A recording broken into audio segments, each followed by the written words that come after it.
پھر فرمایا وہ حلال کمائی سے اللہ کی راہ میں خرچ کر، یعنی جن کو قرآن فائدہ دے گا کس کو دے گا؟ ایمان والوں کو. پھر ایمان لانے کے بعد نماز قائم کریں، پھر اللہ نے جو دیا ہے اس میں سے خرچ کریں. کس کی راہ میں؟ اللہ. سب اپنے لیے ہڑپ نہیں کرنا، سب اپنی ذات پر ہی خرچ نہیں کرنا، اللہ کی راہ میں بھی خرچ کرنا. یہ متقیوں کی نشانی ہے. پھر فرمایا جو آپ پر نازل ہوا وہ اس پہ بھی ایمان لاتے ہیں، اور جو آپ سے پہلے نازل ہوا اس پر بھی ایمان لاتے ہیں. اور یہاں کہہ کہ قرآن رک گیا. دیکھو یہاں بھی کیا پیارا نقطہ آ رہا ہے کہ قرآن کہتا ہے جو آپ پہ نازل ہوا وہ اس پہ ایمان لاتے ہیں، اور جو آپ سے پہلے نازل ہوا اس پر ایمان لاتے ہیں. آپ کے بعد جو نازل ہوگا اس پر بات نہیں کی گئی، اس لیے کہ آپ کے بعد کچھ نازل ہونا ہی نہیں ہے. تو یہ آیت بھی ختم نبوت کا اعلان کر رہی ہے کہ اب آپ کے بعد تو کسی چیز کو ماننا ہی نہیں ہے، جو آپ پر آ گیا بس وہ ختم ہے، آخری ہے، اس کے بعد کچھ آنا ہی نہیں ہے. تو یہ بھی یہاں بھی ختم نبوت کا اعلان ہو رہا ہے. پھر اس کے بعد فرمایا کہ وہ آخرت پر بھی ایمان لاتے اور یہی لوگ کامیاب ہیں. پھر ایک لمبا چوڑا تعارف منافقین کا کرایا گیا. اب میں وہ سب چیزیں نہیں پڑھوں گا، صرف 2 جملوں میں منافقین کا تعارف بیان کر دوں. حضور علیہ السلام جب مدینہ شریف گئے تو کچھ یہودی تھے جو حضور علیہ السلام سے چڑھتے تھے، ناراض رہتے تھے، لیکن ان کی کچھ چل نہیں پاتی تھی. تو انہوں نے یہ منصوبہ کیا کہ ظاہر میں کلمہ پڑھ لو اور دل میں کافر رہو، یہودی رہو. اس کو کہتے ہیں، یعنی زبان سے کلمہ پڑھے اور اندر سے کافر رہے، اس کو کہتے ہیں منافق. پھر ان کی نشانیاں بیان کی. لیکن میری گزارش ہے آج کے دور میں ہم کسی کو منافق نہیں کہہ سکتے. وجہ کیا ہے؟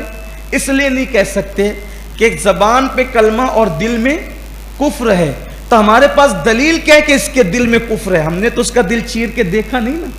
تو اس لیے ہم کسی کو منافق کہنے میں بہت احتیاط سے کام لیں، کسی کو جلدی سے منافق نہ کہیں. ہاں معاذ اللہ اگر اس کی زبان پر کوئی ایسی چیز آ جائے کہ جو حضور علیہ السلام کی توہین و بے ادبی ہو، کلمہ بھی پڑھ رہا اور بے ادبی بھی کر رہا اور ہم اس کو سن لیں، تب اس کے منافق ہونے میں کوئی شک نہیں. لیکن ایسے زبردستی اپنی اٹکل سے کسی کو نہیں کہیں، بہت بڑی ذمہ داری کی بات ہے. تو کسی کو منافق نہ کہا کرے، اس کا بہت خیال کیا کریں. تو منافقین کی پھر وہ بیان کی گئی، اس کی صفات کو، ان کی صفات کو. پھر اس کے بعد قرآن کو جو اللہ کی کتاب نہیں مانتے تھے، انکار کرتے تھے، پھر ان کو اللہ نے چیلنج کیا کہ جو میں اپنے محبوب پر، اپنے بندے خاص پر یہ کتاب نازل کرتا ہوں، اگر تم یہ سوچتے ہو کہ یہ اللہ کی کتاب نہیں ہے، تمہیں اس میں کوئی جو ہے وہ تردد ہے، شک ہے، تو تم اس جیسی ایک صورت ہی لے آؤ. اور تم ساری دنیا کے اپنے حامیوں کو جمع کر لو گے تب بھی کوئی اس جیسی ایک صورت بنا کر نہیں لا سکتے. میں لوگوں کو یہی تو کہتا ہوں کہ لوگ اسلام کی حقانیت کو قرآن کے ذریعے سے سمجھیں. یہ جو ایسی اٹھ کر کے جو کیڑے مکوڑے اور سانپ بچھو اپنا فن کھولتے ہیں، منہ کھولتے ہیں اور بکواس کرتے ہیں قرآن کے خلاف، پیغمبر اسلام کے خلاف، کیوں کرتے ہیں؟ ارے اسلام کو جھوٹا ثابت کرنا اگر چاہتے ہو، اگر تمہارے اندر دم خم ہے تو تمہارے لیے آسان سی بات ہے کہ جیسے ایک صورت لے آؤ. تمہارے لیے، تم کو تو لگتا ہے نا آسان سی بات، صورت لے آؤ. لیکن اس کو بھی قرآن کہہ چکا نہ لا سکو گے اور ہرگز نہ لا سکو گے. یہ بھی قرآن نے غیب کی خبر دے دی، لا ہی نہیں سکو گے. کتنی بھی اچھی عربی جان لو، اچھا وہ تو سب عربی لوگ تھے جن کو قرآن نے چیلنج کیا، وہ نہیں لا سکے تو جو اردو صحیح نہیں بول پاتے وہ کیا لا پائیں گے؟ جن کا تو پورا گزر بسر ہی جو ہے وہ سنسکرت پر اور پتہ نہیں کن کن زبانوں پر ہوتا ہے، وہ کیا لا سکیں گے بیچارے؟ اوقات ہی نہیں، حیثیت ہی نہیں ہے. قرآن کی وہ حقانیت ہے، اس جیسی کوئی صورت. بڑے بڑے عرب کے شاعر حیران تھے جو آتا تھا، بلکہ ابو جہل چھپ کر قرآن سن رہا تھا ایک بار. بلکہ ایک بار تو ایسا ہو گیا کہ حضور قرآن پڑھتے، مکی دور تھا، تو وہ لوگ منہ پہ کمبل ڈال کر، چادریں ڈال کر کے چپکے سے سنتے تھے. اتفاق ایسا ہوا کہ ایک بار سب چپکے وہ سوچا تھا کہ میں اکیلا سن رہا ہوں، وہ سوچا تھا کہ میں اکیلا سن رہا ہوں، اور جب جانے لگے تو رستے میں سب ٹکرا گئے. ایسا ہوتا ہے نا، چوری سے کہیں جاتے ہیں تو سامنا ہو جاتا ہے تو کیا حالت ہوتی ہے نا.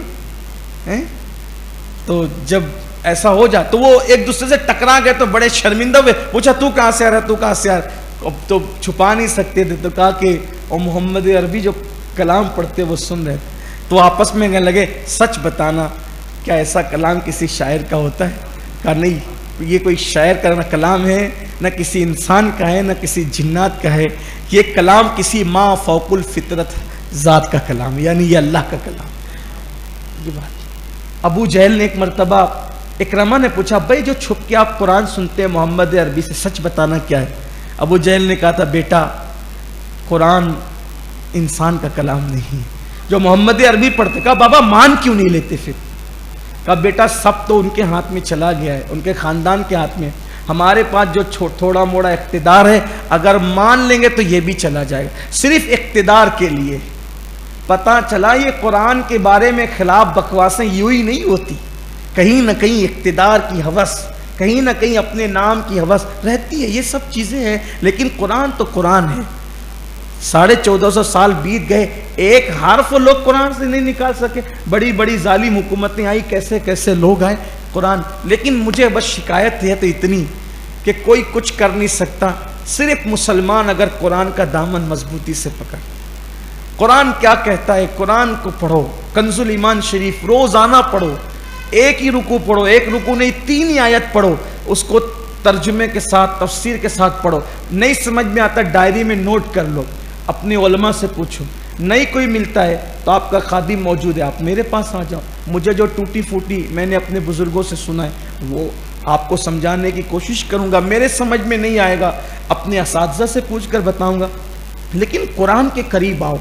قرآن وہ ڈاکٹر اقبال کو دیکھیں، ڈاکٹر اقبال کی شاعری کے اندر جو غضب کا تفکر ہے، فکر ہے، انقلابیت ہے، چاشنی ہے، کیا ہے؟ قرآن کی برکت۔ کہتے ہیں ڈاکٹر اقبال کے بارے میں لوگ کہ جب وہ قرآن پڑھتے تھے رات کو تو اتنے آنسو ٹپکتے تھے قرآن پر کہ صبح کو وہ جو قرآن کی تلاوت کرتے تھے اس مصحف کو صبح کی دھوپ میں سکھانے کے لیے رکھنا پڑتا تھا، اس شان سے وہ قرآن پڑھتے تھے۔ قرآن کی شان ہے، جو قرآن کے قریب آیا اللہ نے اس کو نواز دیا۔ فرمایا گیا قرآن زمین کے اوپر اللہ کا ہاتھ ہے، جو اللہ تعالیٰ کے قریب ہونا چاہے وہ قرآن کی رسی کو تھام لے۔ قرآن بڑی عظیم چیز ہے۔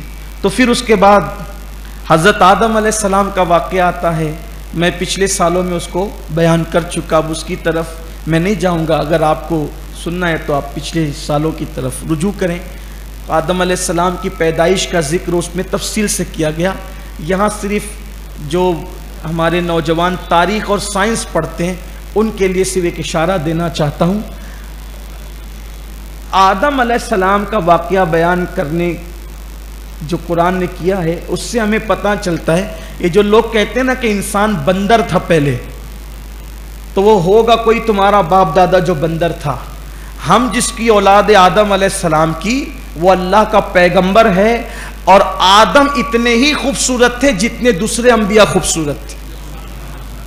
آدم علیہ السلام کا حسن دوسرے انبیاء سے کوئی کم نہیں تھا، تو یہ پہلے آدمی بندر تھا اور اب انسان ہو گیا، ہماری کوئی ایسا عقیدہ نہیں ہے۔ ہمارا پہلا انسان اور ہمارا اللہ کا نبی ہے اور آدم علیہ السلام ہے، اور اللہ نے بڑی شان سے ان کو اپنے دست قدرت سے پیدا فرمایا۔